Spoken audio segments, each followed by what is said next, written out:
All right. The third category is passion, and I call it passion. Another word is extracurriculars. I like the term passion more because that was always the way my parents told me, that was the mindset that they had, the idea of picking something that you have a passion for, that you have a curiosity for. And I find that it makes the category a lot easier.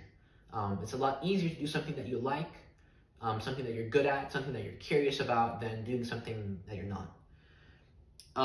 Extracurriculars, in my opinion, are one of the most misunderstood categories amongst both parents and students, and so I want to kind of clear the air and show the different ways we can triumph over this category, one, and two, to show you how important this category is, because this is, in my opinion, one of the most important categories. I'll say for myself personally, although I was competitive academically speaking, what I believe got me into Harvard was my extracurriculars and my community service, and the two are quite closely linked. So just to show you the importance. The first thing I want to note in terms of misconceptions is that it's not about how many extracurriculars you take.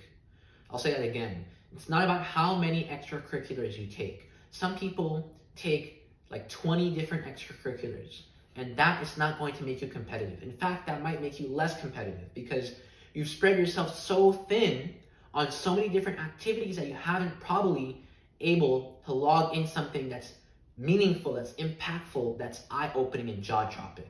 So my tip is that you should hone in and focus on maybe 3 or 4 different extracurriculars that you think can wow the admission counselors. And it's important because these admission counselors are smart. They can see through the bogus and nonsense. So adding a bunch of different stuff that you attended maybe like once a month, that doesn't count. Don't do that. You want to actually show commitment and impact in your extracurriculars. Quality over quantity. Second is, don't be generic in your extracurriculars.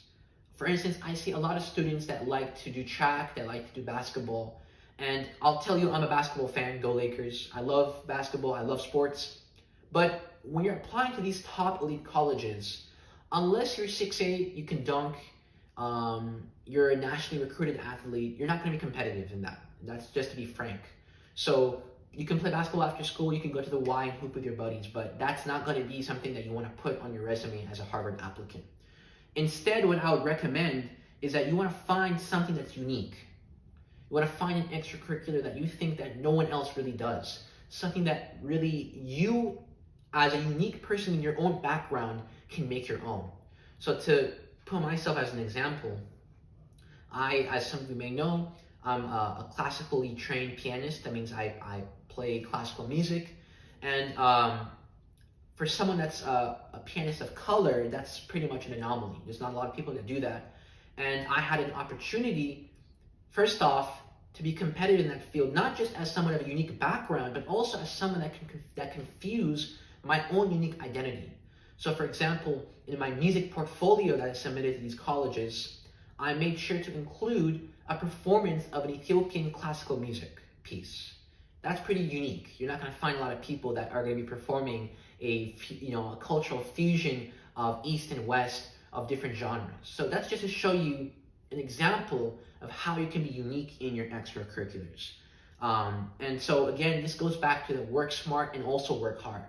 Some people will spend hundreds of man hours on the field playing different sports or spending hours doing different extracurriculars, and it just doesn't end up in their favor. So work smart and work hard, combine the two. Third, be a leader in your extracurriculars.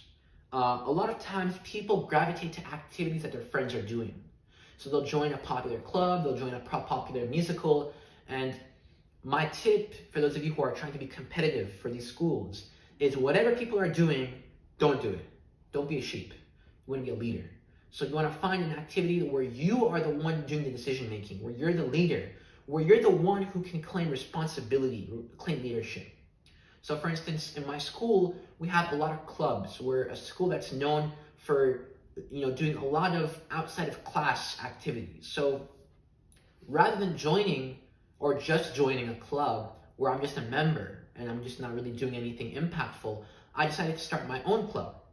So you can see here, how I'm trying to become a leader, I'm trying to claim something that's mine, so that colleges can see that I'm someone that's trying to work independently. And you know what I'm saying? So that's an important thing to kind of keep in the back of your mind. That doesn't mean you have to start your own thing. There's plenty of Harvard admins that have joined, reputable organizations, and they climb up the ladder, they climb up the ranks, and they become leaders in that field. So the point is, whatever you're doing, you want to be a leader. You want to become the one that's doing the decisions, that's doing the work. So that's important. Honing and perfecting extracurriculars is something that you should do starting at the beginning of high school.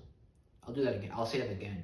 Honing and perfecting extracurriculars is something that you have to do at the beginning of high school.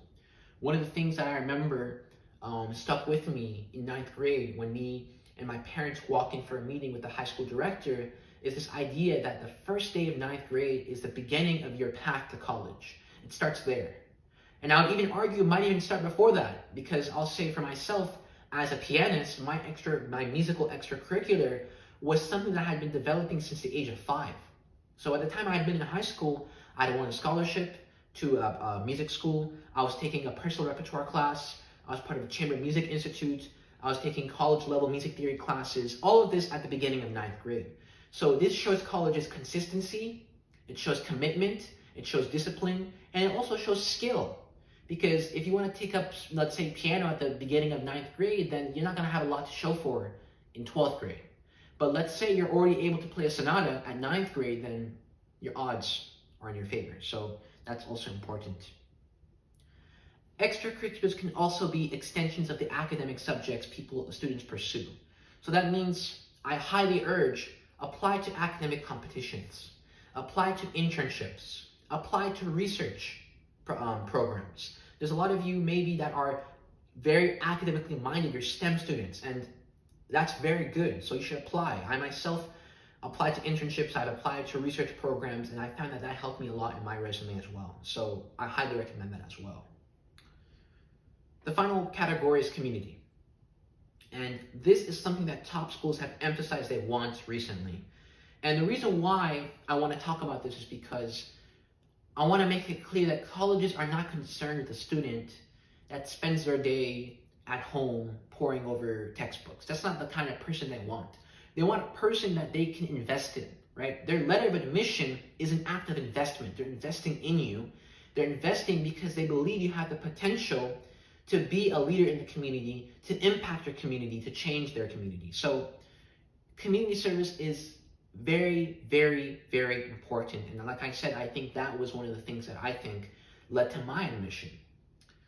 And I'll put myself as an example. So first, some of you may know, I serve in my religious community as a preacher, as a teacher. I work with kids. I actually wrote a book on my faith that I spread to different people across different states, across different countries, even across different continents. So that's community service. For those of you who are maybe involved in religious organizations or cultural organizations, do not forget to put that on your resume. That counts. That's community service. You're impacting your community. So that's a very, very big component of of community. Also, to use myself as an example, like I told you, I founded a club at my school. This club, the Civil Discourse Club, was concerned with combating political polarization. And so I got awards from this. A lot of schools heard about this, and so I spread a lot of awareness for political polarization through this club. So that's also community service. Something else also I did was that I worked with my school's administration to start a course that people could take about civil discourse, about dialogue. I attended a leadership conflict resolution organization where I was professionally trained in facilitation. So these are different ways I'm just throwing at you as to how you can be able to do well in the category of community. If you don't know where to start off, I recommend looking at the different opportunities that your school offers, looking into charities and organizations you're passionate about. And again, remember to not be a sheep. Claim responsibility, be a leader. So these are the 4 categories.